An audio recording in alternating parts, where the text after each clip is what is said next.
Vamos a otra cosa y otro estudio interesante, un estudio que revela que los casos de cáncer en personas menores de 50 años han aumentado en todo el mundo casi en un 80% en los últimos 30 años.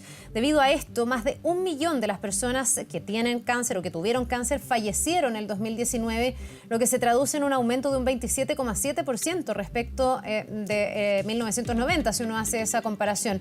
Vamos a analizar estas cifras. Estamos junto a Mauricio Majave, él es subdirector médico de Oncología Médica de la Fundación Arturo López Pérez. Doctor, muchas gracias por estar con nosotros y bienvenido. Muy buenos días, muchas gracias. Estas cifras que son a nivel mundial, este aumento de casi un 80%, 79,1% en los menores de 50 años de prevalencia de cáncer, ¿es algo que también aplica para nuestro país? ¿Ustedes en su experiencia médica también notan que cada día les llegan pacientes más jóvenes?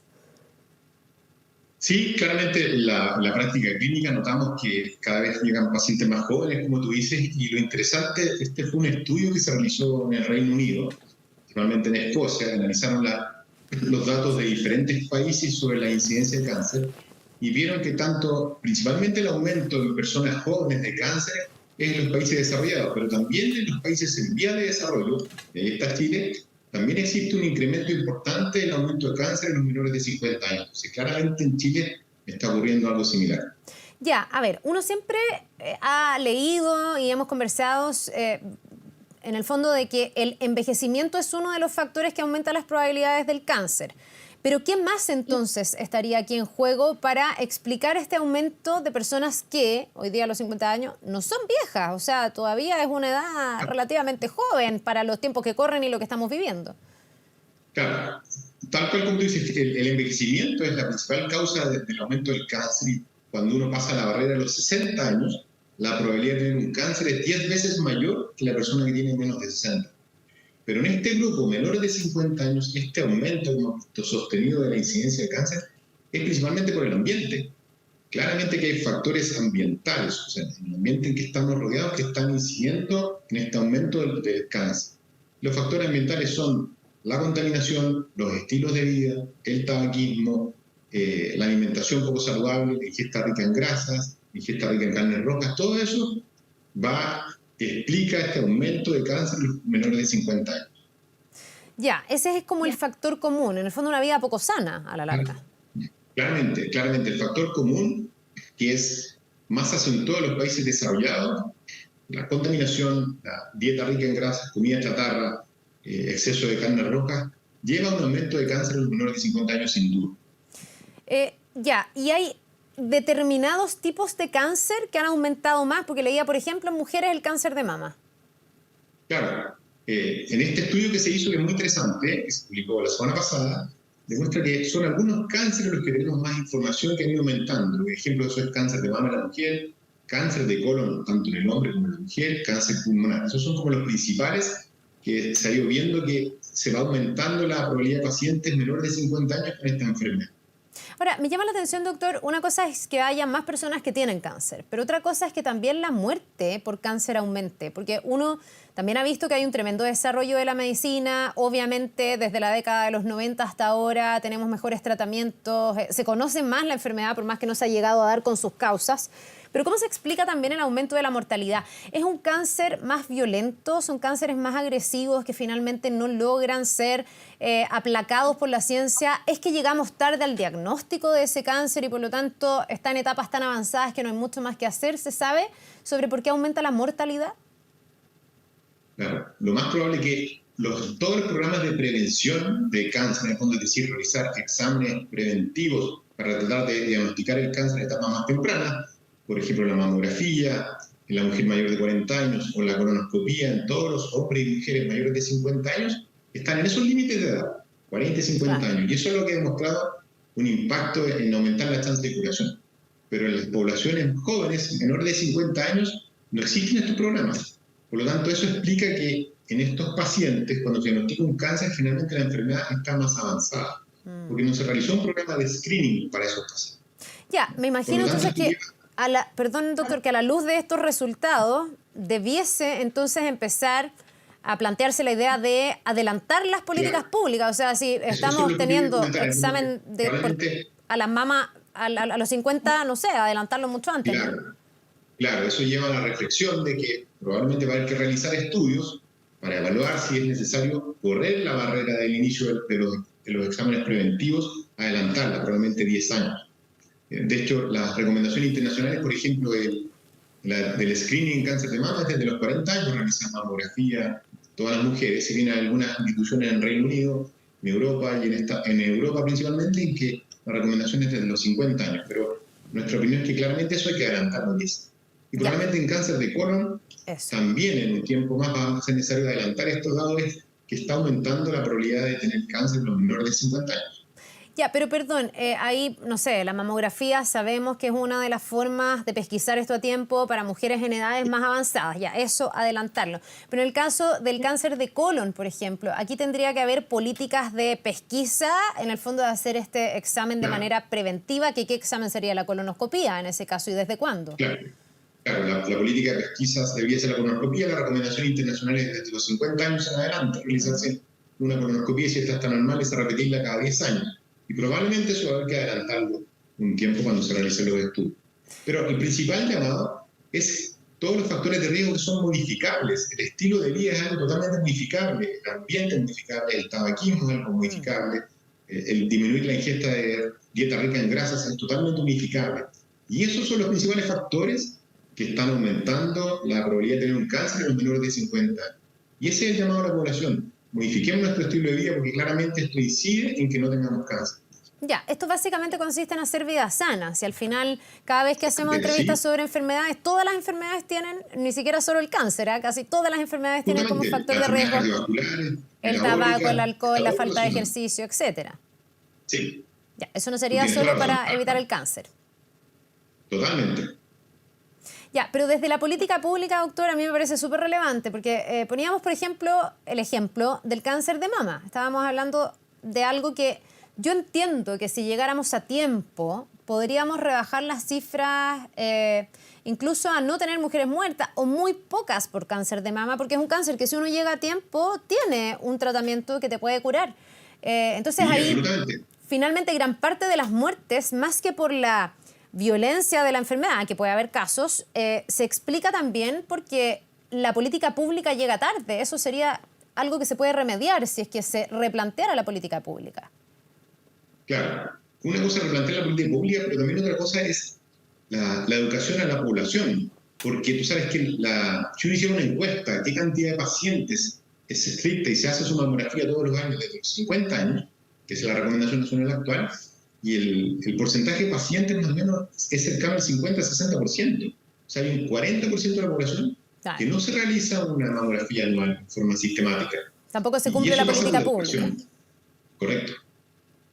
Ya, sí, pero... Por lo tanto, una cosa es desde el Estado, en el fondo, implementar mayores medidas para realizar el examen, pero otra cosa es la conciencia a nivel de todos, la población, todos nosotros, de la importancia de realizar estos exámenes y de anualmente efectuarlos. Y eso que estamos hablando de algo que yo creo que entre las mujeres está bastante como claro, el mensaje de que tienes que hacerte tu mamografía, más allá de que se cumpla o no se cumpla, pero ese mensaje está súper instalado. Pero cuando hablamos de la colonoscopía, doctor, yo no sé si está tan instalado el mensaje de que hay que hacerse una colonoscopía de manera preventiva. En general, las personas llegan a hacerse una colonoscopía cuando hay alguna sospecha o cuando hay algún malestar o hay alguna enfermedad que te lleva a ese escenario.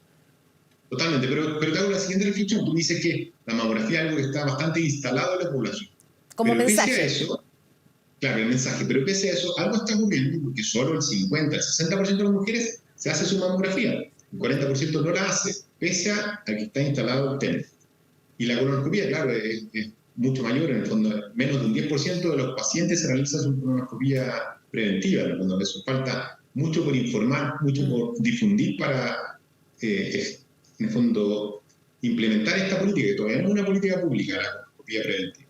¿Y no será también que falta poder acceder al examen? Yo no sé efectivamente cuánto ha contribuido, pero me imagino que debe estar contribuyendo el que en el caso de la mamografía ya no sea necesaria la orden médica, porque algunos veían que ahí había una barrera, porque había que primero ir al médico, pagar el médico en algunos casos, esperar la hora del médico en otro y después ir a hacerse la mamografía. Ahí se bajó una barrera, pero después también no sé tampoco si es que está tan accesible encontrar la hora para ir a hacerse el examen, si es que el sistema está preparado para tener una mayor demanda de este tipo de exámenes.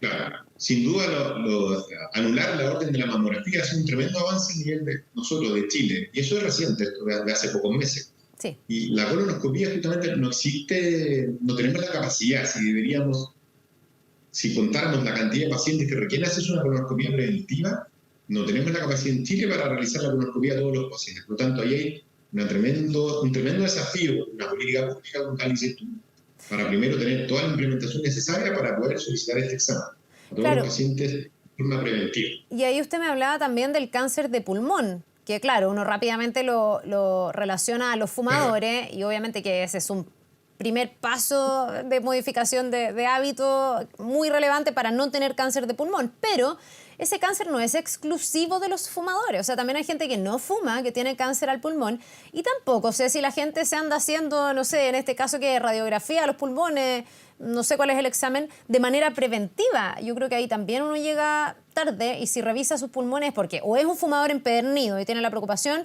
o, no sé, tiene algún malestar, que podría ser eventualmente ya un cáncer. Efectivamente, el cáncer pulmonar sí es necesario recalcar que el 90% de los cánceres pulmonares está relacionado al tabaquismo. Sí. Ya sea tabaquismo activo o tabaquismo pasivo. O sea, la mayor cantidad de los pacientes es por el tabaquismo. Por lo tanto, la política pública debe ir enfocada a la prevención, el cese del tabaquismo. Deberíamos implementar muchos mayores programas de cese de tabaquismo, porque esa es la mayor prevención del cáncer pulmonar. Con respecto al screening en cáncer pulmonar, es decir, realizar exámenes periódicos para detectar el cáncer pulmonar más precoz, esto está demostrado ya hace varios años. Realizar una baja dosis de rayos X en personas que tienen una alta carga de fumadores. Y eso realizarlo una vez al año, eso está demostrado. Pero solo los fumadores, no los asintomáticos no fumadores, porque el porcentaje de pacientes es muy pequeñito, menos de un 10%. Claro, por lo tanto, el principal llamado es a dejar de fumar. Si uno eliminara el tabaquismo del mundo, en el fondo, el cáncer disminuiría a la mitad. El tabaco es causante del 50% de todos los cánceres que hay en el mundo. Ya. Así de grande es el impacto del tabaquismo. Y así absurdo, es como buscarse el destino en ese caso. Por lo tanto, fumar, en el fondo, sabiendo toda esta información, cuesta entenderlo. Claro. Entendemos también que, bueno, dentro de las políticas públicas y de salud también siempre se ve el costo-efectividad. Entonces, en el fondo, me imagino que ahí es más difícil tener una política preventiva si solo tenemos un 10% de la población que podría tener cáncer de pulmones sin ser fumador. Es mucho mejor apuntar a que la gente cambie el hábito. Le quería preguntar, doctor, por otros dos tipos de cáncer que veo que también tienen un avance en este estudio, que es el de próstata, que ese también tiene hoy día una política preventiva hasta donde entiendo, pero muchos hombres además tienen una reticencia a hacerse los exámenes. No sé si esa es la principal traba o también se debería adelantar este examen partir antes. Y hay dos tipos de examen, que no sé cuál es el que debiese un hombre y a qué edad empezar a hacerse. Claro, la recomendación internacional, esto también es una controversia, la recomendación internacional de algunas sociedades en el fondo es que el screening en cáncer de próstata debe comenzar a los 50 años. Ya. Y eso incluye con un examen físico, un examen de la próstata una vez al año por un urólogo y un examen de sangre que es el antígeno prostático, que es una proteína que se detecta en la sangre. Perdón, doctor, una aclaración para los hombres que nos ven. ¿Es hacerse los dos exámenes? Porque yo conozco varios hombres que por no llegar al examen físico dicen, no, basta con el antígeno. Como que ya no es necesario el examen físico, es lo que le he escuchado a varios hombres. ¿Es necesario hacerse los dos? Es necesario hacerse los dos, es complementario.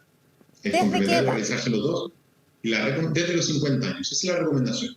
Eso debe ser anual, una vez al año. Doctor, perdón, y a la luz de estos datos, ¿se debería adelantar esa pesquisa de manera voluntaria y después en política pública? Pero hoy día un hombre de 40 años debería pensar en hacerse estos exámenes o hacerse uno de los dos y desde los 50 hacerse los dos. ¿Cómo debería tratar de prevenir? Eso no ha cambiado e incluso hoy en día es una controversia si el screening en cáncer de próstata es necesario o no. Si realmente hacer screening en cáncer de próstata nos permite curar más pacientes con cáncer de próstata. Eso todavía es algo controversial. Por lo tanto, la norma de los 50 años no va a cambiar. Y está en discusión, como digo, si realizar o no el screening. Perdón, ¿y la controversia cuál es? En el fondo, cuando un cáncer de próstata se declara, ¿generalmente se cura? Claro, que a nivel poblacional, en el fondo, tú detectas el cáncer de próstata, pero lo detectas antes que tenga síntomas. Y a nivel poblacional eso no ha impactado en que los pacientes vivan más, a nivel poblacional. Se cura la misma cantidad de pacientes diagnosticándolo antes, cáncer de próstata, que diagnosticándolo con los síntomas. Esa es la controversia. No hay ningún estudio que lo haya demostrado en forma fehaciente. Por eso está en discusión. Muy distinto a lo del cáncer de mama que decíamos, que sí se ha demostrado que si uno lo pesquisa tempranamente hay muchas mejores probabilidades de sobrevivir.